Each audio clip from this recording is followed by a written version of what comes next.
विद्यालय सोनड़ी के इस प्रांगण में आयोजित आशीर्वाद एवं वार्षिक उत्सव समारोह में मंच पर उपस्थित गोविंद भास्कर जी, परमार साहब और धनवीर साहब, जिनका अभी यहाँ एंकर महोदय जिक्र कर रहे थे कि आपके पढ़ाए हुए बहुत सारे स्टूडेंट्स सेवा में हैं, तो उनमें से एक मैं भी हूँ। मैं आपके 2-3 संस्थान में पढ़ने को नहीं आया, लेकिन मैंने टेस्ट सीरीज आपकी जरूर ज्वाइन की। 2-4 बार में टेस्ट वगैरह देने आपको आया था। 2000 लगभग 15-16 की बात है। तो मैं आपका भी आभार व्यक्त करता हूँ कि आपका आज आशीर्वाद मिला। डॉक्टर साहब, शिक्षा विभाग के अधिकारी श्री राम जी मंडल साहब और तमाम जो शिक्षाविद यहाँ बैठे हैं, मैं आप सबको प्रणाम करता हूँ। और गांव से जितने भी लोग आए हैं, मैं आपका धन्यवाद ज्ञापित करता हूँ। मंगलाराम जी और स्कूल प्रशासन को धन्यवाद देता हूँ कि आपने मुझे बुलाया और मान सम्मान दिया और यह बात करने का अवसर दिया। जो बच्चे हैं उनसे मैं 1 मिनट बात करना चाहूँगा। मैं काफ़ी समय से कार्यक्रम देख रहा था, कोई सांस्कृतिक कार्यक्रम जब यहाँ हो रहा था, कोई डांस वगैरह, तब आप बहुत ध्यान से उसको देख रहे थे, सुन रहे थे। और जब परमार साहब और तमाम लोग यहाँ बढ़िया बढ़िया बातें बता रहे थे, तब आप लोग बातों में लगे थे। अभी भी यही स्थिति है। मेरा ये मानना है, इस प्रकार के कार्यक्रम केवल नाच गाने के लिए नहीं होते, बल्कि जो लोग 12वीं करने के बाद यहाँ से विदा हो रहे हैं या जो लोग यहाँ पढ़ रहे हैं, उन लोगों को यहाँ क्या सीखना चाहिए, तमाम जो लोग आए उनकी बात आपको सुननी चाहिए। ऐसा निवेदन मैं इस मंच की ओर से आपसे करना चाहूँगा। सोनड़ी इस विद्यालय में मैं आज से 10 वर्ष पहले लगभग 7 दिन यहाँ रहा। राष्ट्रीय स्वयंसेवक संघ का एक प्राथमिक शिक्षा वर्ग चलता था, मैं भी किसी के साथ यहाँ आया और 7 दिन यहाँ इस स्कूल में रहा। सोनड़ी वासियों ने उस समय सेवा बहुत अच्छी की थी, ये मुझे आज भी याद है। और दूसरी बार मैं आज संयोग से विद्यालय में आया, आप सबकी उपस्थिति बहुत अच्छी लगी। गाँव के इतने लोग बड़ी संख्या में यहाँ उपस्थित हैं, ये बहुत कम विद्यालयों में देखने को मिलता है। बच्चों के लिए बातें धनवीर साहब, परमार साहब ने और बहुत सारे लोग बैठे हैं और मुझे बता दिया गया है कि आपको बहुत कम बोलना है। मैं ज़्यादा बोलूँगा भी नहीं, मैं 1-2 उदाहरण देकर अपनी बात को खत्म करूँगा। हम बच्चों से क्या उम्मीद करते हैं, बच्चों से क्या अपेक्षा करते हैं? बतौर टीचर या बतौर अभिभावक हम लोग बहुत सारी उम्मीदें और बहुत सारी महत्वाकांक्षाएं लेके बैठ जाते हैं। हम बच्चों से सेटिस्फाइड नहीं है। अभी एक उदाहरण दे रहे थे कि एक बच्चा 1.5 लाख रुपये महीने कमाता है, वो भी उसकी एक काबिलियत है, वो भी उसकी एक योग्यता है। हर व्यक्ति सरकारी नौकरी लगे या किसी पद पर बैठे ये आवश्यक नहीं है। सफलता के बहुत सारे मुकाम हैं। दुनिया में एक व्यक्ति हुए जिनका नाम आपने सुना होगा, अल्बर्ट आइंस्टीन। ऐसा कहा जाता है कि दुनिया में जिन लोगों पर IQ का लेवल होता है, शायद सर्वाधिक IQ लेवल उन्हीं का था, ऐसा लोग मानते हैं, जिनको बाद में नोबेल पुरस्कार भी मिला। उनके जीवन की एक घटना है। जब विद्यालय में पढ़ते थे तो एक बार कहते हैं कि स्कूल के टीचर्स ने उनको एक चिट्ठी दी और कह दिया कि अपनी माँ को दे देना। अल्बर्ट आइंस्टीन ने वो चिट्ठी ले जाकर अपनी माँ को दी और माँ उस चिट्ठी को पढ़ के हंसी। बच्चे ने हंसने का कारण पूछा, उसने कहा कि क्या लिखा है? उसने कहा टीचर्स ने बहुत अच्छा लिखा। उन्होंने कहा कि आपका बच्चा बहुत टैलेंट है और हमारे पास ऐसे टीचर्स उपलब्ध नहीं है जो आपके बच्चे को पढ़ा सके, इसलिए आप अपने बच्चे को किसी और स्कूल में एडमिशन करा दीजिए। और उस दिन उस स्कूल से उसका दाखिला किसी अन्य विद्यालय में करवा दिया गया। अल्बर्ट आइंस्टीन पढ़ता गया और दुनिया के महानतम जो वैज्ञानिक हुए, साइंटिस्ट हुए, उनमें उनका नाम दर्ज हुआ। एक समय आया जब उसकी माँ का निधन हो गया, माँ की मौत हो गई और उसकी जो अलमारी थी मौत के बाद, उसको जब खोल के देखा तो वही चिट्ठी जो टीचर्स ने लिख के दी थी उसको पढ़ा।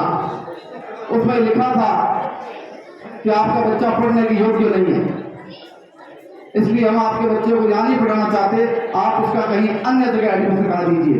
मैं इस घटना का भाव ये बता रहा हूँ कि उन्होंने भले नेगेटिव लिखा, लेकिन माँ ने हमेशा पॉजिटिव कहा।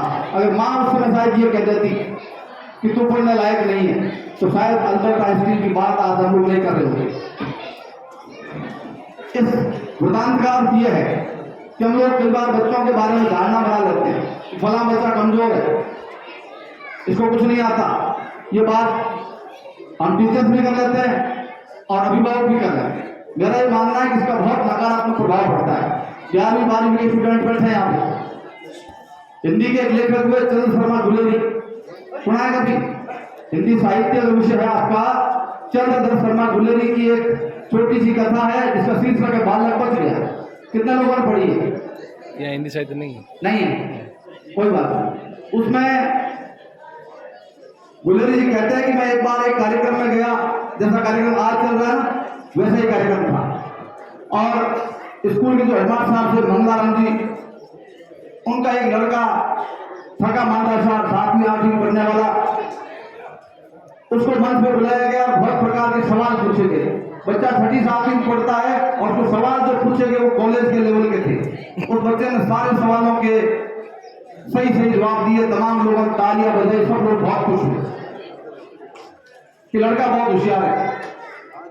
सब लोग खुश थे। गुलेरी जी कहते हैं मैं बहुत दुखी था।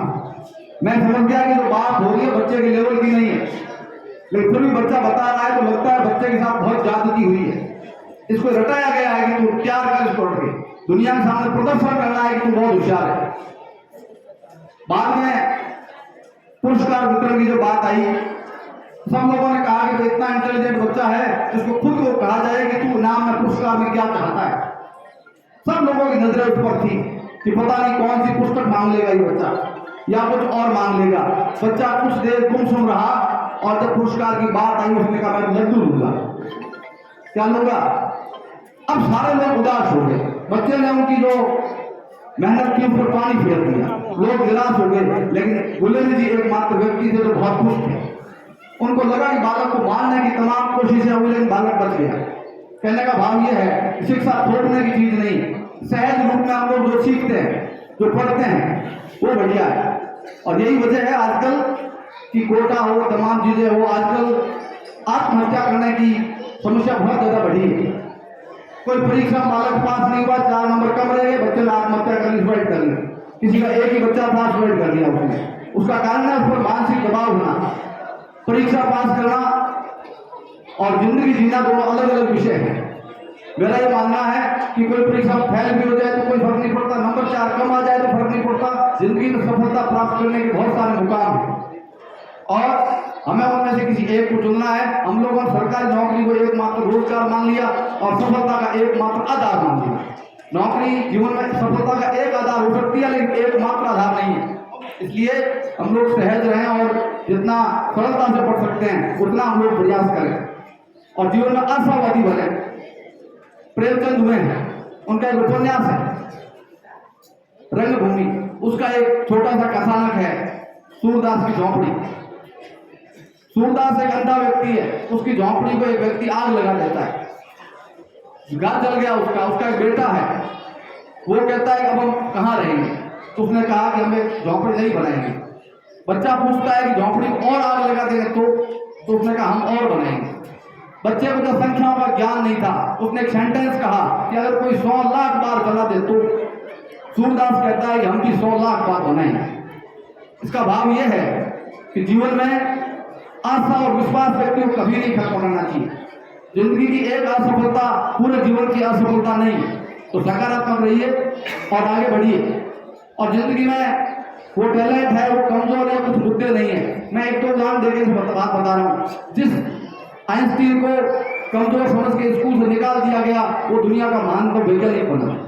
इसके अलावा 2-4 कैरेक्टर और हैं। बांग्ला भाषा के बहुत बड़े उपन्यासकार हुए शरत चंद्र चट्टोपाध्याय, उनकी जीवनी लिखी विष्णु प्रभाकर ने, जिसका नाम है आवारा मसीहा। कोई पढ़ोगे तो आपको मालूम चलेगा कि शरत चंद्र से अधिक आवारा कोई लड़का शायद आज तक हुआ ही नहीं। हम बच्चों से उम्मीद करते हैं बच्चे कौन से अच्छे लगते हैं?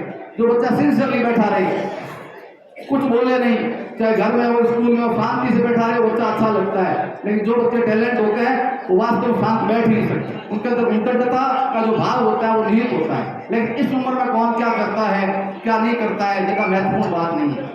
जीवन में जब समय आता है तो हम लोग सही राह पकड़ते हैं, हमारी सोच और समझ विकसित होती है।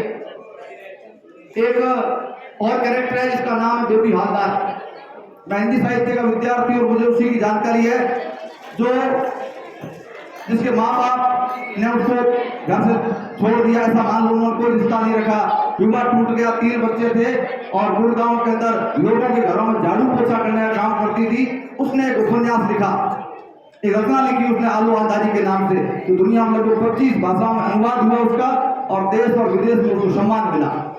मेरा भाव यह है कि हम लोग कभी भी और किसी भी क्षेत्र में जाकर के सफलता प्राप्त कर सकते हैं। और मैं दूर दूर की बातें नहीं करके अपने मंच पर बात लाके और अंतिम उदाहरण के साथ अपनी बात को खत्म करूंगा। पुखराज जी यहाँ बैठे हैं, अभी जिनका जिक्र हो रहा था। हम अभी गाड़ी में आ रहे थे, पुखराज जी के पास एक व्यक्ति का फोन आया कि हमारे मकान की टुकड़ी करवानी है। क्या करवानी है भैया? टुकड़ी समझते हो?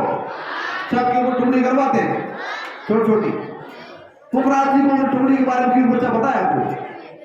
पुखराज जी और साथ पढ़े और 12वीं करने के बाद पुखराज जी ने 10 साल तक मार्बल और टाइल लगाने का एक काम किया था। गुजरात में ठेकेदारी करते थे, बाढ़ में कई मकान के हाथ से लगे हुए पत्थर है और 10 साल बाद उनको लगा कि मेरा फील्ड ये ठीक नहीं है, मुझे कुछ करना चाहिए और आज हमारे बीच मौजूद है। मैं समझता हूँ ये चीजें आपके लिए बहुत प्रेरणादायी हो सकती है और हम अपनी इस बात की शुरुआत करें, जीवन में सफल करें। आजकल जो स्थितियाँ और चारों तरफ का जो माहौल है वो थोड़ा ठीक नहीं है, इसलिए हवाओं के साथ बहने से बचें और अपने माँ बाप का, अपने परिवार का, सबकी मर्यादा और गरिमा का ख्याल रखेंगे तो मैं समझता हूँ हमें जीवन में अच्छी सफलताएं मिलेगी।